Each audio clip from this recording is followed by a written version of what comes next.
அதிமுக பாஜக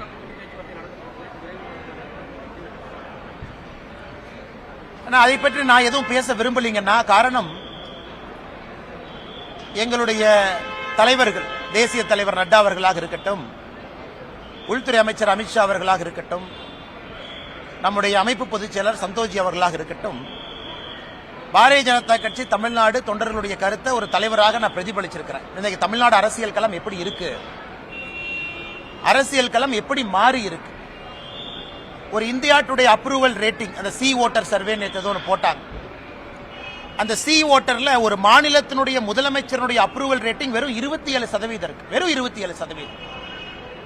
இந்தியாவில் ஒரு மாநிலத்தினுடைய எவ்வளவு மோசமான முதலமைச்சரா இருந்தாலும் ஒரு 40-43% இருப்பாங்க. நல்ல முதலமைச்சரா இருந்தா 65% போவாங்க. ஒரு மாநிலத்தினுடைய முதலமைச்சருடைய அப்ரூவல் ரேட்டிங் 27%. அதாவது நாலுல ஒருத்தர், நாலுல 3 பேர் வேண்டாங்கிறாங்க, நாலுல ஒருத்தர் தான் வேணுங்கிறாங்க. அது எங்களுடைய கள ஆய்வும் கூட அதே தான் சொல்லுது. அதே நேரத்தில் தமிழகத்தில் பிரதான கட்சிகள் எப்படி இருக்கிறாங்க, பாரதிய ஜனதா கட்சி, தேசிய ஜனநாயக கூட்டணி, நம்மோடு இருக்கக்கூடிய அண்ணன் டிடிவி தினகரன் அவர்களாக இருக்கட்டும், அண்ணன் ஓபிஎஸ் அவர்களாக இருக்கட்டும், தென் தமிழகத்தினுடைய சூழ்நிலை எப்படி. தமிழகத்தை பொறுத்த வரைக்கும் எல்லா ஜோனும் ஒரே மாதிரி மக்கள் ஓட்டு போட மாட்டாங்க. தென் தமிழகம் வேறு, வாக்கு செலுத்துவதிலே கொங்கு பகுதி வேறு, மத்திய மண்டலம் வேறு, டெல்டா பகுதி வேறு, சென்னை சுத்தி இருக்கக்கூடிய 36 தொகுதிகள் வேறு. ஏன்னா நீங்க தென் தமிழகம் எடுத்தீங்கன்னா மதுரை கீழே 60 தொகுதிங்கன்னா 60 தொகுதியினுடைய பெர்ஃபார்மன்ஸ் வேற மாதிரி இருக்கு. கொங்கு பகுதி 54 தொகுதி, நீங்க தருமபுரி கிருஷ்ணகிரி இணைச்சுக்கிட்டீங்கன்னா 54 தொகுதி, 60-54 பாத்தீங்கன்னா 114. சென்னையினுடைய 36 அதையும் சேர்த்துனீங்கன்னா 150. இந்த மூன்றினுடைய தன்மை என்ன? மிச்சம் இருக்கக்கூடிய 84 தொகுதிகள் வட தமிழகமா இருக்கட்டும், மத்திய மண்டலமா இருக்கட்டும். அதனால இது எல்லாத்தையும் யோசிக்கணுங்கண்ணா. ஒரு கட்சி தமிழ்நாட்டில் ஜெயிக்கணும்னா 5 மண்டலத்தில் 3 மண்டலத்தை அந்த கட்சி ஜெயிக்கணும். ஒரு கூட்டணியோ கட்சியோ தமிழகத்தில் ஆட்சி களத்துக்கு வர்றாங்கன்னா இந்த 5 மண்டலத்தில் 3 மண்டலத்தை ஜெயிக்காம யாரும் ஆட்சிக்கு வரவே முடியாது. தென் தமிழகத்தையும் ஜெயிச்சு, கொங்கையும் ஜெயிச்சு, சென்னை உட்பட வேற எல்லா பகுதியிலையும் 3 குறைந்தபட்சம் ஜெயிக்கணும். ஸ்வீப் வரணும். 180-190 சீட் நீங்க அடிக்கணும். 234க்குன்னா 4 ஜெயிக்கணும். எனக்கு தமிழகத்தில் பத்திரிகை நண்பர்கள் நீங்களா இருக்கிறீங்க. அந்த சூழ்நிலை எப்படி இருக்குன்னு உங்களுக்கும் தெரியும், எனக்கும் தெரியும். அதனால என்னுடைய வேலை இந்த கட்சியினுடைய தலைவனாக, தொண்டனாக, இது எல்லாத்தையும் மைக்ரோ லெவல் அனாலிசிஸ். நான் எப்பவுமே மேம்போக்கா பேச முடியாது. நான் பத்திரிகையில பேசுறது வேணுங்கண்ணா. எங்களுடைய தலைவர்களுக்கு நான் ஒரு பிரீஃபிங் கொடுக்கறேன் அப்படின்னா மைக்ரோவா போகணும். 234 தொகுதி தன்மை எப்படி, ஜாதிகளுடைய திங்கிங் எப்படி இருக்காங்க, ஜாதிகள் வேண்டாம் என்று நினைக்கின்றோம். ஆனா ஓட்டிங் பேட்டர்ன்ல இன்னைக்கு ஜாதிகள் ஒரு முக்கிய பங்கு வகிக்கிறாங்க. அவங்க எப்படி யோசிக்கிறாங்க, தலைவர்கள் எப்படி பார்க்கறாங்க, தமிழ்நாட்டினுடைய பொருளாதார சூழ்நிலை மக்கள் ஓட்டு செலுத்துவதில் மாற்றத்தை ஏற்படுத்துதா? குறிப்பா தென் தமிழகத்தை எடுத்துங்க, தண்ணி இல்ல, பெரிய பிரச்சனை, விவசாயம் நலிவடைந்திருக்கு, தொழில்துறை வளர்ச்சி இல்லை, அவங்க எப்படி பார்க்கறாங்க?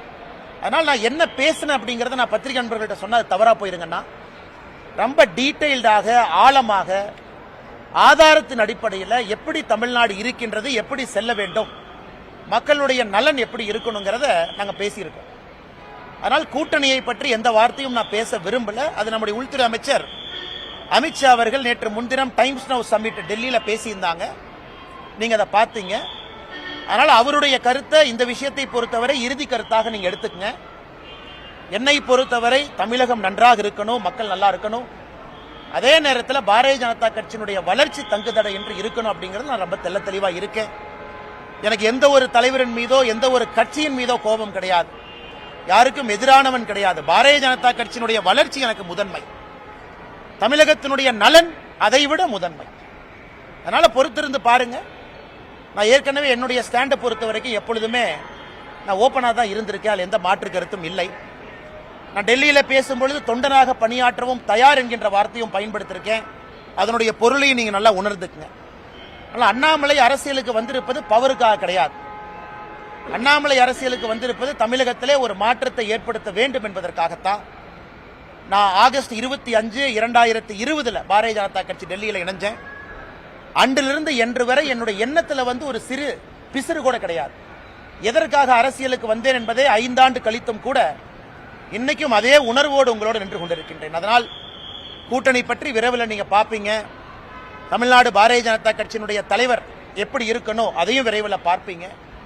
ஸோ என்னுடைய கடமை ஒரு கட்சி முடிவெடுக்கும் பொழுது அக்யூரேட் ஃபீட்பேக், நடுநிலைமையாக என்னை சார்ந்தோ இன்னொருவரை சார்ந்தோ இல்லாம பெர்ஃபெக்ட் அக்யூரேட் ஃபீட்பேக் கொடுத்தா கட்சியினுடைய தலைவர்கள் சரியான முடிவெடுப்பாங்க. அதான் என்னுடைய நோக்கம். அதை டெல்லியிலே நான் செய்துவிட்டு வந்திருப்பதாக எனக்கு நானே சொல்லிக் கொள்கின்றேன். அதுக்கப்புறம் தலைவர்கள் எல்லா சூழ்நிலையும் பார்த்து முடிவெடுப்பாங்க.